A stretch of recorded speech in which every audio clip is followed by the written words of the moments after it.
Olá, queridos, amados irmãos e amigos. Estamos de volta com o programa CGC, crescendo na graça e no conhecimento do nosso maravilhoso e bondoso Deus. Vamos continuar estudando na linha da apologética alguns assuntos que são importantes para nós, vivenciados no nosso dia a dia e que precisam ser analisados de uma maneira bíblica, de uma maneira tradicional, bíblica, ortodoxa, olhando para a Escritura e entendendo qual é a vontade de Deus ou o que Deus falou sobre esses assuntos. Há muita confusão na nossa época, na época que nós vivemos, há muita informação e muitas vezes algumas coisas são trazidas como se fossem de Deus, como se tivessem algum amparo bíblico e, na verdade, são totalmente contrárias à Escritura. Então, queremos te convidar a continuar conosco assistindo o programa CGC. Também, se você perdeu alguma aula, você consultar a nossa playlist aí no YouTube e você poderá, então, acompanhar sequencialmente os assuntos que nós temos tratado aqui semana após semana. Se você ainda não é inscrito no nosso canal, faça a sua inscrição, deixe o seu like e também compartilhe a CGC, a Constante TV, com todos os seus amigos e parentes, para que todos possamos crescer na graça e no conhecimento do nosso Deus. O nosso tema de hoje é sobre espiritualismo, o espiritualismo da moda, aquilo que está na moda hoje em dia e que é bem diferente da espiritualidade cristã. O que é espiritualismo e o que é espiritualidade, O mundo, esse sistema mundano mudou o sentido da espiritualidade, transformando-a num espiritualismo, numa série de sensações e confusões, e você vê muita gente que não tem nada a ver com a fé, não tem nada a ver com Deus, não ama a Deus, nem segue a Deus, nem se declara realmente alguém que crê em Deus, mas que busca uma espiritualidade que, na verdade, nós chamamos de espiritualismo. Está cheio disso no mundo artístico, no mundo onde as pessoas estão aí nas redes sociais, se expõem e falam sobre essas coisas.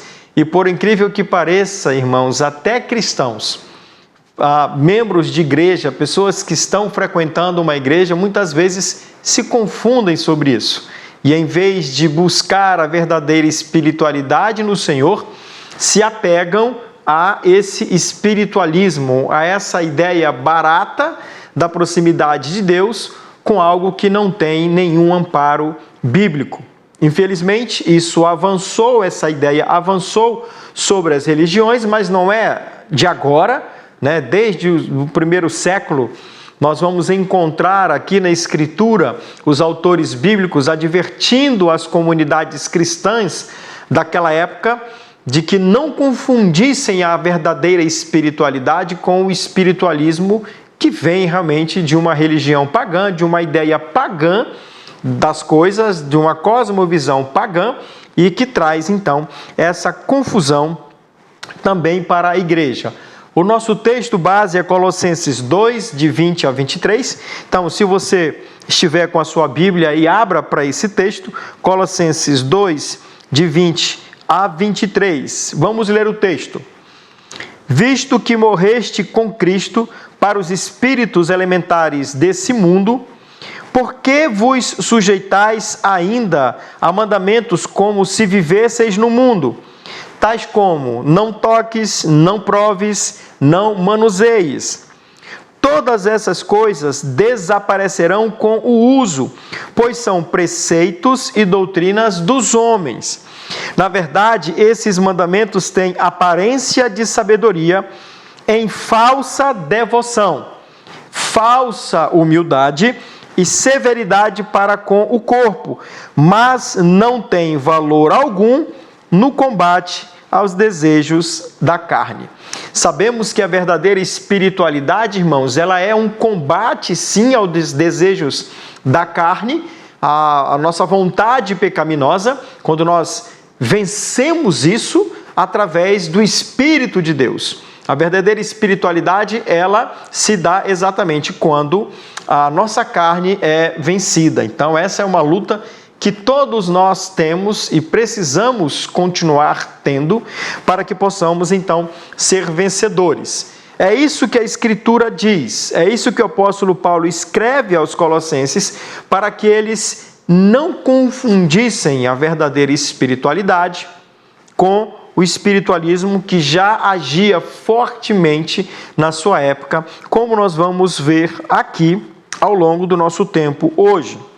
Então, se você fizer uma busca rápida aí na internet, você perceberá como esse tema ele é pesquisado, como esse tema é buscado, o tema da espiritualidade, do espiritualismo. Existem inúmeros canais, existem inúmeras fontes, livros, programas, congressos até, existem hotéis que são reservados para isso, para a busca, né, do seu eu interior, para esse espiritualismo que nega a verdade de Deus e que procura encontrar no próprio homem,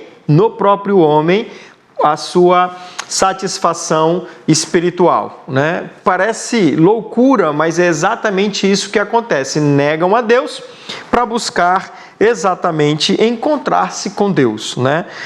São muitos os gurus espirituais que conseguem muitos seguidores, né? E geralmente conseguem pessoas que também são seguidas, como os artistas que estão aí, sejam da televisão, do cinema, do teatro, né? Essas pessoas conseguem arrebatar outras atrás de si e falam sobre essas espiritualidades e falam sobre seus gurus, e a confusão, irmãos, é grande. Artistas, políticos, religiosos de todo tipo, né? Aqueles que são chamados pensadores ou influenciadores, essas pessoas buscam também ter uma certa espiritualidade, mas que não tem nada a ver com a palavra de Deus, e difundem, transmitem esses seus conhecimentos, essas suas ideias, e elas são abraçadas por muitas pessoas.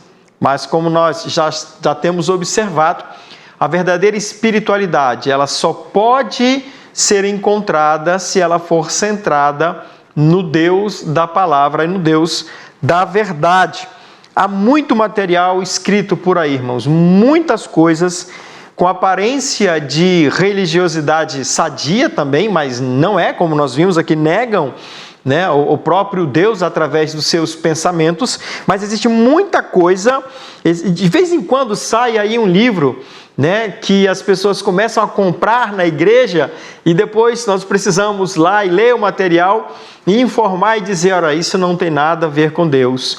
Eu lembro que, acho que nos anos 2000, se não me falha a memória, me perdoem, pois não tenho a data correta, mas saiu um livro, né, que foi assim vendido massivamente, né, sobre uma nova forma de se encontrar a espiritualidade. Nossa, como isso vendeu! Vendeu como água, irmãos. E era realmente, na verdade, eram palavras que negavam a verdadeira espiritualidade, que negavam o verdadeiro Deus, mas isso foi vendido, né? É uma espiritualidade sem Deus. É uma espiritualidade sem Deus. O espiritualismo, ele é uma espiritualidade, a busca da espiritualidade sem Deus. E isso, nós precisamos tomar muito cuidado com isso, porque podemos estar trilhando esses caminhos também, de acordo com aquilo que nós escolhemos para ler. Eu lembro mais de uma pessoa que eu lembro que era uma pessoa de uma espiritualidade sadia, mas começou a buscar fontes, né, livros e outras coisas que não eram sadios biblicamente e acabou se desviando da verdade do Evangelho e abraçando um espiritualismo. E isso é tão triste, irmãos, tão triste quando alguém que conheceu o verdadeiro Evangelho teve acesso àquilo que era sadio diante de Deus, o caminho para buscar realmente o Senhor e ter uma espiritualidade sadia, acabaram abandonando essas coisas por causa de falsas ideias, de falsos escritos, né? Como que surgiu? O que é esse espiritualismo? Como que ele surgiu?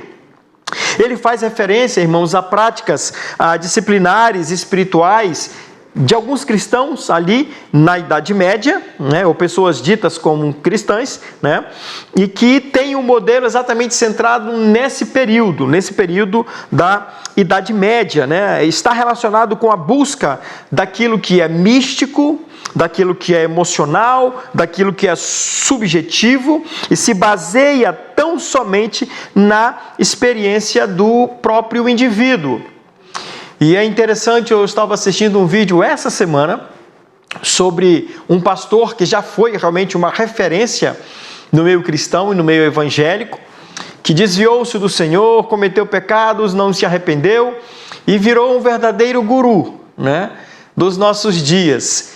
E desacredita na palavra de Deus, desacredita em muitos milagres do Senhor, desacredita da ortodoxia da doutrina, mas crê, por exemplo, em ufologia, né? Crê em seres extraterrestres, né? E falando, olha só, quantos mistérios existem no nosso mundo. Ou seja, é a busca desse algo misterioso que ganha as pessoas que querem também entender os mistérios que existem no mundo, tudo sendo muito subjetivo, né? Levando para esse lado da subjetividade como se isso fosse realmente um traço de inteligência, né?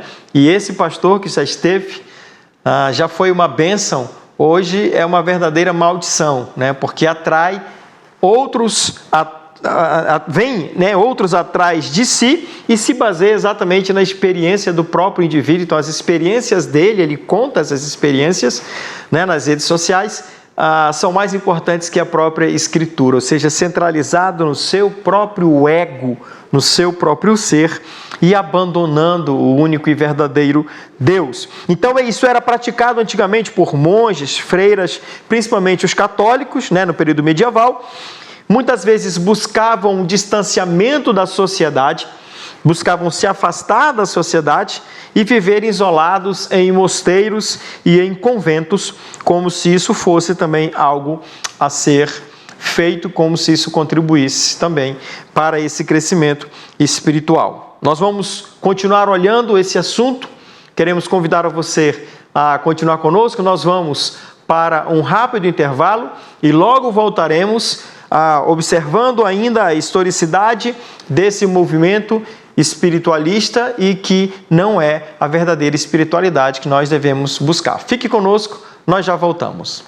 Estamos de volta tratando esse tema do espiritualismo versus espiritualidade, tentando entender no meio de toda essa confusão formada nos nossos tempos o que realmente vem de Deus e o que não vem de Deus, o que é um pensamento simplesmente mundano, egocêntrico, egoísta, centrado no homem. Nós terminamos o bloco anterior falando exatamente sobre o surgimento desse movimento espiritualista, né, que surgiu ali na Idade Média, no tempo medieval, e que buscava um distanciamento social para que com isso conseguisse alcançar a espiritualidade. Muitos viviam isolados em mosteiros, em conventos, né? E acreditavam que assim eles conseguiriam uma espiritualidade mais intensa e mais profunda, voltando-se sempre para aquilo que era místico, para aquilo que era subjetivo, para aquilo que era muito emocional, né? E se baseavam exatamente na experiência de cada indivíduo. Então, cada um tinha uma experiência espiritual diferente e falava isso para os outros e outros buscavam essas mesmas experiências. Enfim, era uma verdadeira confusão. Então, esse movimento, ele também, depois da Idade Média, pensando aqui, olhando mais para o nosso país, para a nossa realidade presente, né?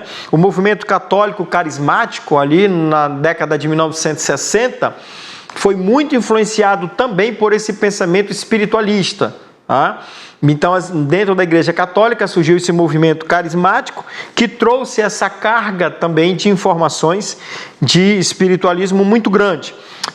Depois, no movimento gospel, também aqui no Brasil, ali mais ou menos na década de 1980, isso também trouxe grande influência dentro do meio evangélico, né, confundindo a cabeça das pessoas entre o que era espiritualidade e o que era espiritualismo. Então o movimento gospel também foi muito forte, um movimento muito forte, e que acabou trazendo bastante confusão. Depois o movimento pentecostal, também ali, década de 80, década de 1990, também sofreu grande influência dessas coisas, e nesse meio, então, principalmente, irmãos, há uma grande confusão sobre aquilo que é realmente demonstração de verdadeira espiritualidade e do que é, na verdade, que nós temos classificado, chamado de espiritualismo, né, que não tem a ver realmente com a verdade do Evangelho. Então, todos esses movimentos traziam um forte apelo emocional, trabalhavam muito a questão das emoções e também uma carga altamente mística, né, de segredos e novas coisas, e isso impactou, irmãos, muitas igrejas históricas, por conta de que pastores, às vezes, sem uma estratégia melhor definida de alcance, né, dos não alcançados, da manutenção da sua igreja, dos crentes ali, acabaram por deixar de lado, um pouco de lado, a Escritura e abraçando essas ideias espiritualistas para a manutenção do seu povo, né? Manutenção da sua comunidade. Mas, como eu disse, abriram mão da verdade do Evangelho para assumir essas ideias, né, cheias de misticismo, de forte apelo emocional, e isso acabou atrapalhando, realmente entrando e atrapalhando muitas igrejas históricas. É claro, irmãos, que aqui nós vamos continuar observando também, há muita falsa doutrina, né? O apóstolo Paulo disse em Colossenses, no nosso texto base, né? O nosso texto base fala exatamente sobre isso, Colossenses 2, 20 e 23, que eles têm falsa piedade, têm um comportamento que parece correto, mas que na verdade é falso, né? Não é um pensamento, não é um comportamento que agrada a Deus, né? Essas pessoas têm mandamentos, na verdade são mandamentos que têm aparência de sabedoria, têm falsa devoção, falsa humildade e severidade com o corpo, mas não tem valor algum no combate aos desejos da carne. Então, não tinha um amparo bíblico, mas uma grande carga de misticismo e de emoções que transpareciam ser espiritualidade, mas que na verdade não eram.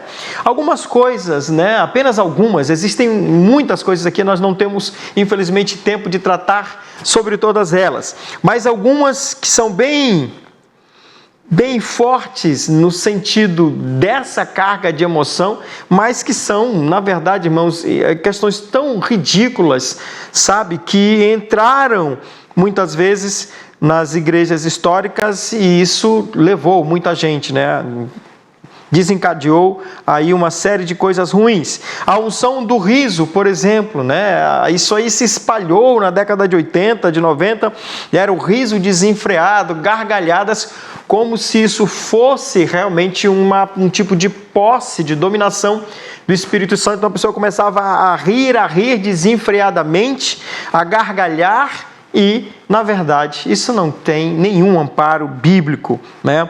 A questão da unção do paletó, vocês já devem ter visto esse tipo de imagem, né? Quando o pregador passa o paletó e as pessoas caem como se isso fosse uma demonstração do Espírito Santo. Então, só nisso aqui, irmãos, tem tanta coisa que já virou piada, já virou meme, mas que está presente hoje no meio de muitas igrejas chamadas evangélicas, chamadas cristãs, mas que não tem nenhum fundamento bíblico.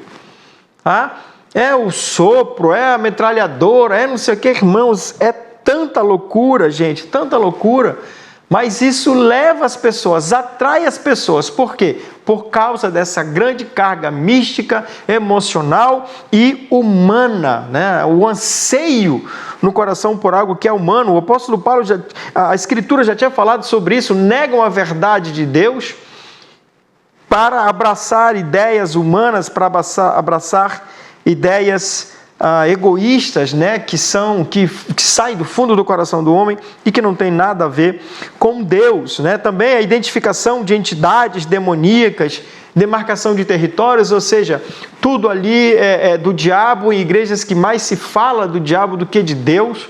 Não se fala sobre Deus, não se fala sobre salvação, não se fala sobre consagração, mas sabem os nomes de todos os demônios, sabem como é que eles agem, né?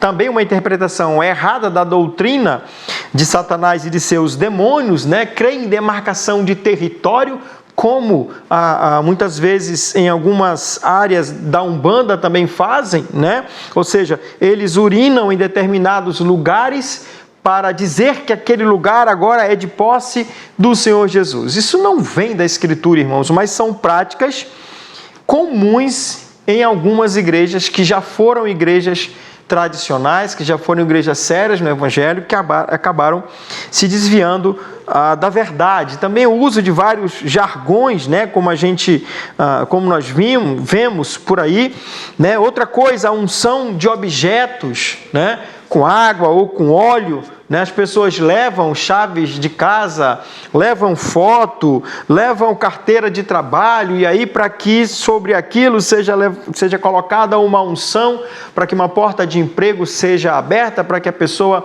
consiga pagar a parcela do carro, né, que comprou, ou seja, uma verdadeira confusão.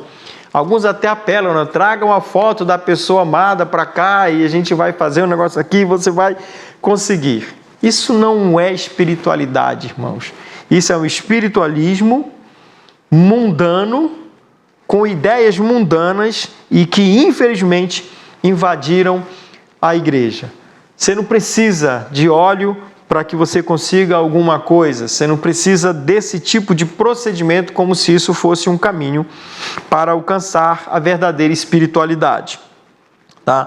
A Bíblia traz, irmãos, uma série de respostas a todas essas questões. Nós vamos ver algumas no programa de hoje e as outras no próximo programa. Tá? Paulo, quando escreve, então, a igreja de Colossenses, tem essa preocupação, porque essas igrejas foram fundadas, irmãos, num ambiente pagão, né? Ali haviam várias outras religiões estabelecidas e quando o evangelho chega, ele se opõe ao pensamento pagão, ao pensamento filosófico da época, e ele precisa, então, o evangelho precisa ser firmado no coração das pessoas. Então o apóstolo Paulo luta contra esse movimento pagão, contra o movimento judaico também, que tentava judaizar, né, as pessoas, fazendo com que elas seguissem ritos da lei, né, festas da lei, e o mundo pagão também querendo influenciar o pensamento filosófico das pessoas que criam no Evangelho. Por isso o apóstolo Paulo fala sobre essas coisas, né? Falando para eles, cuidado com esses espíritos elementares do mundo, ou seja, coisas que são fundamentadas realmente num pensamento mundano, né? Os procedimentos elementares, as coisas comuns a esse mundo. Cuidado com esses espíritos, com esses princípios elementares do mundo que nada tem a ver com o Evangelho. O apóstolo Paulo vai falar em Colossenses sobre a suficiência de Cristo. Ele começa a sua carta falando sobre Cristo, sobre o Deus Filho, o Filho de Deus, e que Ele é suficiente para a nossa fé, Ele é suficiente para a nossa vida, Ele é suficiente para todas as coisas. Cristo é suficiente para nós, irmãos. Então nós temos que olhar a Escritura e conhecer a Cristo, entender a Cristo, para que Ele supra toda a nossa vida e para que através dele nós alcancemos a verdadeira espiritualidade. Então o propósito da carta de Paulo aos Colossenses era firmar os crentes no conhecimento de Cristo, para que eles combatessem essas heresias que assolavam a igreja, que assolavam o povo de Deus. Havia o gnosticismo, né, que a salvação, onde a salvação poderia ser alcançada por meio de um conhecimento secreto que era dado apenas a alguns. Então, no pensamento gnóstico, nós vimos isso aqui com mais detalhes em outra aula passada, mas eles diziam que a salvação ou o conhecimento de Deus poderia ser alcançado por meio de um conhecimento secreto que era dado apenas a alguns. Então, as pessoas deveriam buscar esse conhecimento, nem todos alcançariam, né? Mas havia ali uma seleção daqueles que conseguiam encontrar a verdadeira espiritualidade e os outros não. Então, o pensamento gnóstico falava sobre essa aplicação, né, da vida e do conhecimento que era secreto e só alguns podiam ter acesso a isso. Então, o Evangelho mostra que não, que a revelação de Deus é para todo homem, para todo aquele que crê, e que todo homem pode entender, conhecer e experimentar o verdadeiro Evangelho, a verdadeira salvação e a verdadeira espiritualidade, que uma vez a vida entregue a Cristo, Ele então, por seu Espírito, nos levaria ao pleno conhecimento da verdade. Continue conosco no próximo programa. Se Deus permitir, nós nos encontraremos novamente para continuar tratando desse tema. Fique com Deus e até o nosso próximo encontro.